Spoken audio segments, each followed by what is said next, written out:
रीवा के निजी अस्पताल में बच्चे की मौत होने के बाद मचा हंगामा। मौके पर पुलिस ने संभाला मोर्चा। मिनर्वा अस्पताल में नहीं हुई थी बच्चे की मौत। बच्चे की हार्ट और बीपी नील हो चुकी थी। बच्चे को लाया गया था अस्पताल। पहले से ही थी ब्लड की कमी, जिसकी वजह से हुई बच्चे की मौत। नागपुर से रीवा लौटे परिवार की खुशियां मातम में बदली। 1 वर्षीय बच्चे की तड़प तड़प कर मौत। ब्लड चढ़ाने के बाद बिगड़ी तबीयत। निजी अस्पताल में उपचार के दौरान हुई मौत। केंद्र सरकार की है गाइडलाइन, अगर गंभीर हालत में कोई मरीज निजी क्लिनिक में जाता है तो बिना देरी करे पहले करें उसका उपचार। मिनर्वा अस्पताल की सोशल मीडिया में चली खबर निकली अफवाह। पीके स्कूल के पीछे निजी अस्पताल में कराया गया था भर्ती। खबर मध्य प्रदेश के रीवा से है, जहां रीवा जिले के पीके स्कूल के पीछे एक निजी अस्पताल में 1 वर्षीय बच्चे को बुखार होने के चलते एडमिट कराया गया था, जहां बच्चे ने उपचार के दौरान दम तोड़ दिया। आपको बता दें कि मृतक बच्चे के पिता शिवम मिश्रा निवासी रमकोई परिवार सहित नागपुर में निजी कंपनी में काम करते थे, जो होली की छुट्टी में अपने गृह ग्राम रमकोई थाना चुरहटा जिला रीवा में 5 मार्च को आए हुए थे। तभी बच्चे को अचानक तेज बुखार आया तो अगले दिन डॉक्टर बजाज को दिखाया तो डॉक्टर बजाज ने ही बच्चे का सीबीसी कराया तो उसमें हीमोग्लोबिन 4 पॉइंट निकला, जिसके बाद बच्चे को तत्काल एडमिट करने का सुझाव डॉक्टर बजाज के द्वारा दिया गया, मगर परिजन डॉक्टर की बातों को दरकिनार करते हुए एडमिट नहीं किए और पीके स्कूल के पीछे संचालित निजी क्लिनिक में दिखाने गए, जहां डॉक्टर गौरव त्रिपाठी के द्वारा बच्चे की रिपोर्ट देखी गई, जिसके बाद उन्होंने भी एडमिट करने एवं तत्काल ब्लड चढ़ाने की बात कही। वहीं डॉक्टर एवं मृतक बच्चे के परिजनों से थोड़ी बहुत कहासुनी भी हो गई थी। डॉक्टर भर्ती करने का सुझाव दे रहे थे और मृतक बच्चे के पिता शिवम मिश्रा मेडिसिन लिखाने की बात कर रहे थे, जिसके बाद डॉक्टर गौरव त्रिपाठी के निजी अस्पताल में परिजनों ने बुखार से करा रहे 1 वर्षीय बच्चे को एडमिट करने को तैयार हुए और एडमिट कर उपचार भी शुरू कर दिए और अगले दिन विंध्या ब्लड बैंक से बच्चे को ब्लड लाकर चढ़ाया गया।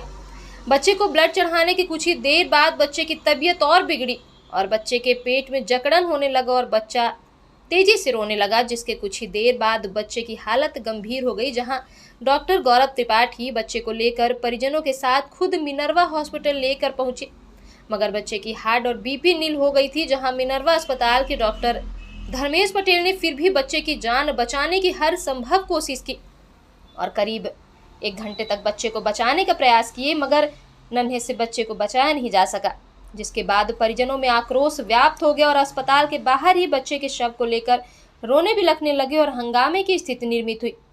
सूचना पाकर पहुंचे सिविल लाइन थाना प्रभारी हितेंद्र नाथ शर्मा ने मौके पर पहुंचकर परिजनों को काफी समझाइश दिए और उचित कार्रवाई का आश्वासन देते हुए मर्ग कायम कर शव को पोस्टमार्टम के लिए रीवा के संजय गांधी अस्पताल में रखा दिए थे, जहां आज रीवा के संजय गांधी अस्पताल में मृतक बच्चे का पोस्टमार्टम कर सब परिजनों को सुपुर्द किया गया और मौत होने की मुख्य जानकारी पीएम रिपोर्ट के आने के बाद ही स्पष्ट हो पाएगी कि मौत आखिर किस वजह से हुई है। फिलहाल सिविल लाइन पुलिस ने मर्ग कायम कर आगे की जांच में जुट गई है। क्या कहना है मिनर्वा अस्पताल डॉक्टर धर्मेश पटेल का? कल दिनांक 11 मार्च की रात तकरीबन 9 बजे डॉक्टर गौरव त्रिपाठी बच्चे के परिजनों के साथ खुद मिनर्वा हॉस्पिटल लेकर आए थे, जहां बच्चे का हार्ट बीपी एकदम से नील था। फिर भी हम लोगों ने 1 घंटे तक बच्चे को बचाने का हर संभव प्रयास किया गया, मगर बच्चे में बिल्कुल सुधार नहीं हुआ, क्योंकि बच्चे की हार्ट बीपी पहले से ही नील थी, जिसको बचाया नहीं जा सका। जहां परिजनों के आने जाने का पूरा सीसीटीवी रिकॉर्डिंग भी है और मिनर्वा हॉस्पिटल की जो खबर सोशल मीडिया में चल रही है वह बिल्कुल गलत है।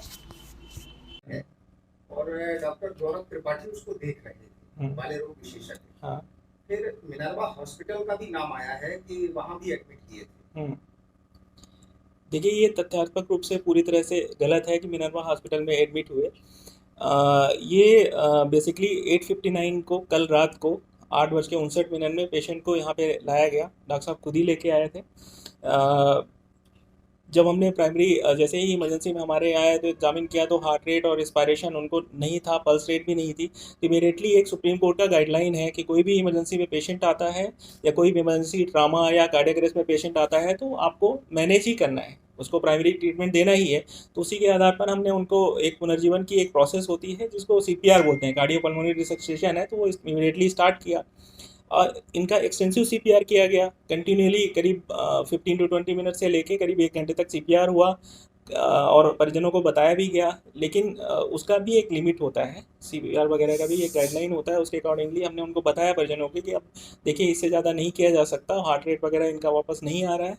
तो फिर उनको बताया गया और करीब 10:18 करीब में वो अपने बच्चे को लेके यहाँ से चले गए। और परिजनों द्वारा ये भी बताया गया कि यहाँ पे ब्लड वगैरह चढ़ाया गया, ब्लड चढ़ाते ही नहीं, उसका पूरा नहीं। बॉडी काला हो गया, ये कहाँ तक सत्य है? ये पूरी तरह से गलत है। ब्लड वगैरह यहाँ तो नहीं चढ़ाया गया, लेकिन हाँ, परिजन ये एलिग कर रहे थे कि जहाँ पे भी वो एडमिट थे वहाँ पे उनका हीमोग्लोबिन वगैरह 4 था, क्योंकि हमारे पास रिपोर्टें वगैरह तब तक नहीं थी, कोई भी प्रीवियस रिपोर्ट वगैरह नहीं दिया था, लेकिन वहाँ बताया हीमोग्लोबिन 3 से 4 के करीब में उनको लेके जाया गया था, वहाँ से ब्लड चढ़ाने की सलाह दी गई थी, ब्लड चढ़ाया जा रहा था। इस तरह का उन्होंने एलिग किया है कि जहाँ प्रीवियस हॉस्पिटल में कर रहे थे ऐसा। तो अगर 3-4 हीमोग्लोबिन होगा तो कोई भी सजेस्ट करेगा, उसमें कोई गलत बात नहीं है। परिजनों ने जब नीचे हल्ला गुहार मृतक बॉडी को रख करके मचा रहे थे, तो उस समय मिनरवा के अस्पताल के जो डॉक्टर हैं, हाँ। वो आप लोग सामने क्यों नहीं है मीडिया के? देखिए क्या होता है, जब बच्चा अंदर है, उसका पहले ट्रीटमेंट किया जाता, पूरी टीम ट्रीटमेंट में व्यस्त थी। नहीं, बॉडी उसको मृतक दे, बॉडी उसकी डेथ बॉडी दे दी गई थी उसको, फिर इन लोगों ने यहाँ पे बवाल काट रहे थे, चिल्लम चिल्ली हो रही थी, उसमें कोई डॉक्टर सामने नहीं है बोलने के लिए। नहीं, देखिए उस अवस्था में कौन इस तरह के लिए जाएगा, उनको शांति से जो भी आगे का प्रोसेस है उनको कंटिन्यू करना चाहिए। मतलब उस तरह से उनकी एम्बुलेंस वगैरह की सब व्यवस्था की गई, और साथ में हितेंद्र शर्मा जी भी आए, जो हमने प्राइमरीली इन्फॉर्म किया कि इस तरह की चीज़ें हैं। तो क्या कहते हैं इसको, पोस्टमार्टम के लिए भी उनका रिक्वेस्ट किया गया, हमारी तरफ से रिक्वेस्ट किया गया परिजनों से बात करने के बाद में, तो पोस्टमार्टम के लिए बच्चे को शिफ्ट किया गया, वही प्रोसेस किया जा रहा था उस बीच में। सर, परिजनों का ये भी कहना था ब्लड चढ़ने के बाद भी बच्चों की तबीयत बिगड़ सकती है। देखिए ये तो क्या हुआ क्या नहीं हुआ, वैसे हमारे यहाँ तो हुआ नहीं, तो हमें पता नहीं, लेकिन हाँ, कोई भी मेडिसिन, कोई भी ट्रांसफ्यूजन होता है तो उसके साइड इफ़ेक्ट होते हैं, है ना? वो उसका प्रॉपर मॉनिटरिंग होती है, इसीलिए कहा जाता है कोई ब्लड ट्रांसफ्यूजन है या कोई भी मेडिसिन है, कोई भी IV मेडिसिन है, वो हॉस्पिटल सेटिंग में ही इन्फ्यूज़ किया जाना चाहिए, हाउस सेटिंग में नहीं, घर में नहीं, ऐसे करके। तो कोई भी समझदार आदमी यही सजेस्ट करेगा कि हॉस्पिटल सेटिंग में अंडर मॉनिटरिंग ही ये किया जाए, जो डॉक्टर गौरव त्रिपाठी ने किया हो। आए दिन इस अस्पताल से कभी न कभी ये बातें निकल के आती है कि डॉक्टर द्वारा यहाँ लापरवाही बरती जाती है, ये बात कहाँ से तक सत्य है? पूरी तरह से गलत है, क्योंकि यहाँ पे जितने मॉनिटरिंग इक्विपमेंट्स हैं, जितनी सारी चीज़ें हैं, सब ऑनलाइन मॉनिटरिंग भी है सबके पास में, तो इस तरह से पॉसिबल ही नहीं है।